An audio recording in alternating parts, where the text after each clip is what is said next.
वेदा वेदा वेदा वेदा काय चाललंय तुझं?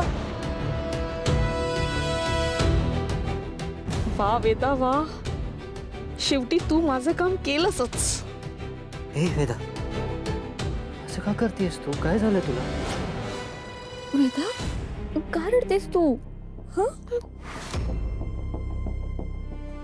भाऊ नकोय, भाऊ नकोय, भाऊ नकोय.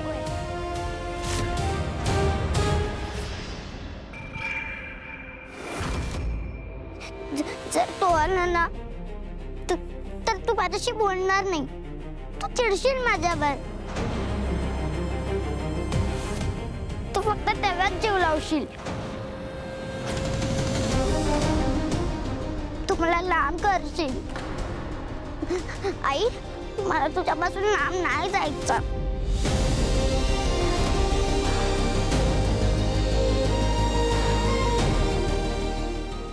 वेदा हे बघ, तू शांत हो बरं.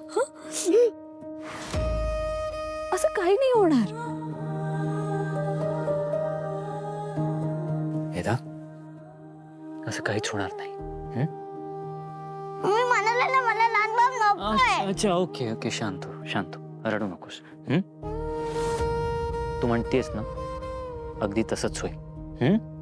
ओके. अनन्या, जा वेदाला वरती घेऊन जा बाळ.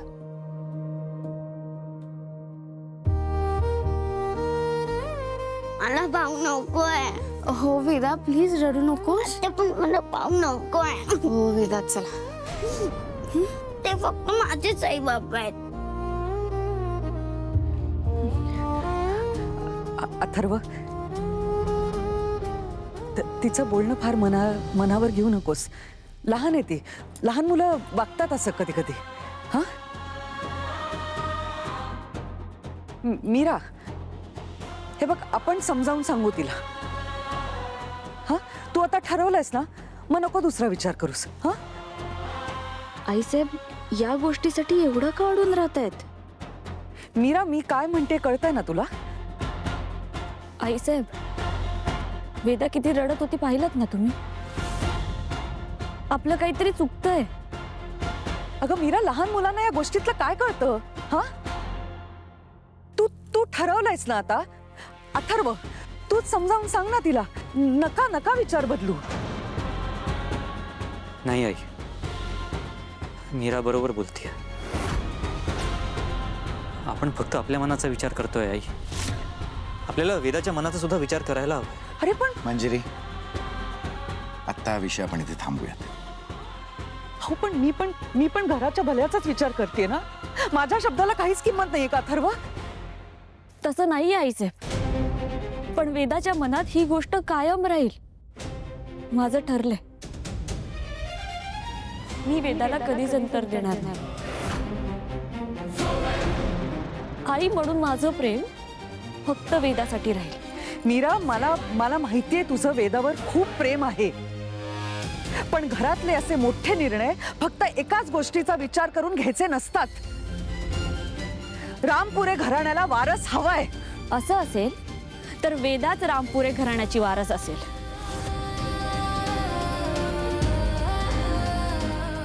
अगं पण मुलगी घराण्याचा वारस कशी असू शकते? मुलगी वारस का नसू शकते? ती सुद्धा याच घराण्याची असते ना. आणि आपली वेदा तर खूप हुशार आहे.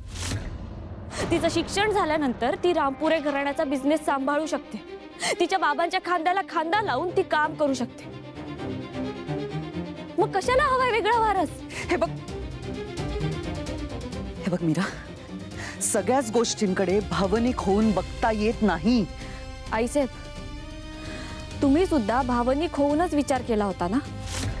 वेदाचे बाबा आणि अनन्याताईसाठी तुम्ही बाळ होऊ न देण्याचा विचार केलात. मग मीही तेच केलं तर काय बिघडलं? तुमच्या पावलावर पाऊल ठेवायचं ठरवलंय मी. खूप मोठा त्याग केला होता ना तुम्ही. मी सुद्धा तेच करणार आहे.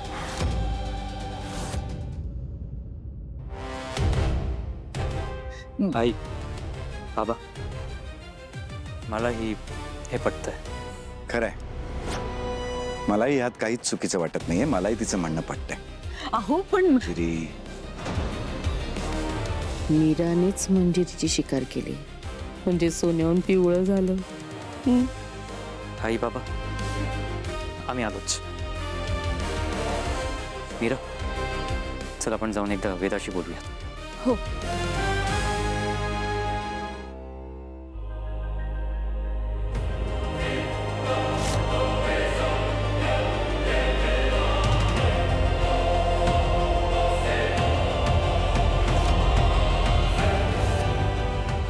वेदा, हे बघ, असं काहीच नाहीये. तू आधी रडणं थांबव.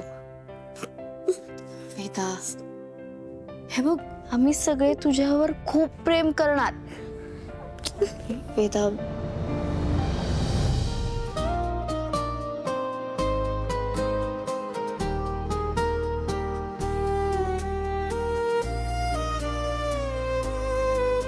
दादा, तुम्ही बोलून घ्या तिच्याशी.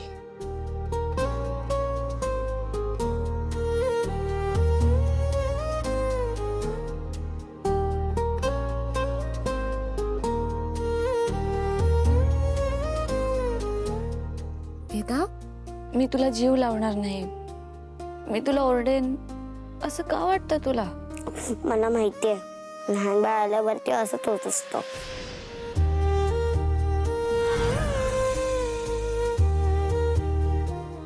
तुला कोणी सांगितलं असं वेदा? हे बघ वेदा, तू अजिबात घाबरू नकोस हा.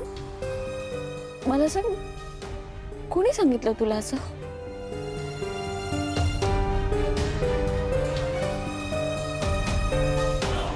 अगं, मीराला अजून बाळ झालं नाहीये तरी ती तुझ्यावर रागवली. मग बाळ झालं तर तुझं काय होईल? तुझे बाबा पण नवीन बाळावर प्रेम करतील, मग तू एकटी पडशील ना. ते जाऊ दे, सोड. इकडे ये. तू रडतीयस? माझी प्रिन्सेस रडतीये? मला ना तू रडलेली अजिबात बघवत नाही. अजिबात रडायचं नाही. हा, प्रिन्सेस रडते का कधी? नाही, प्रिन्सेस कायम खुश राहते. आणि अजून एक महत्वाची गोष्ट, कदाचित तुला आवडेल. आईबाबांनी असं डिसाईड केलंय की तुझ्याशिवाय आमच्या आयुष्यात दुसरं बाळ कधीच येणार नाही.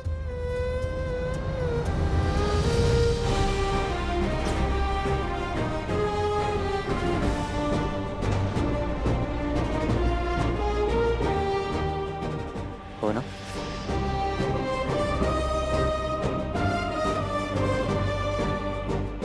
हो. प्रॉमिस?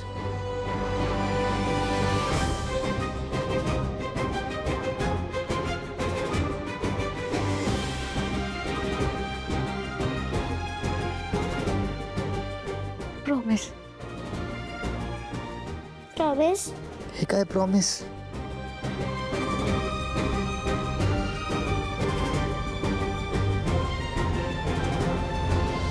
मी ना खूप असा मोठ्यांसारखा विचार करत होतो, खूप असं प्रॅक्टिकल वगैरे. पण ह्यापुढे मी फक्त माझ्या वेदाच्या मनाचा विचार करणार आहे. आणि तुलाही प्रॉमिस देतो की ह्यापुढे हा विषय मी तुझ्यापाशी कधीच काढणार नाही. थँक्यू आई बाबा, आज मी खूप खुश आहे. आमची प्रिन्सेस खुश म्हणजे आम्ही खुश. I love you. We love you to.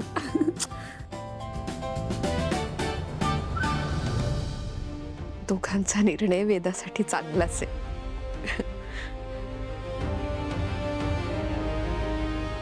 पण आईंना काय वाटेल?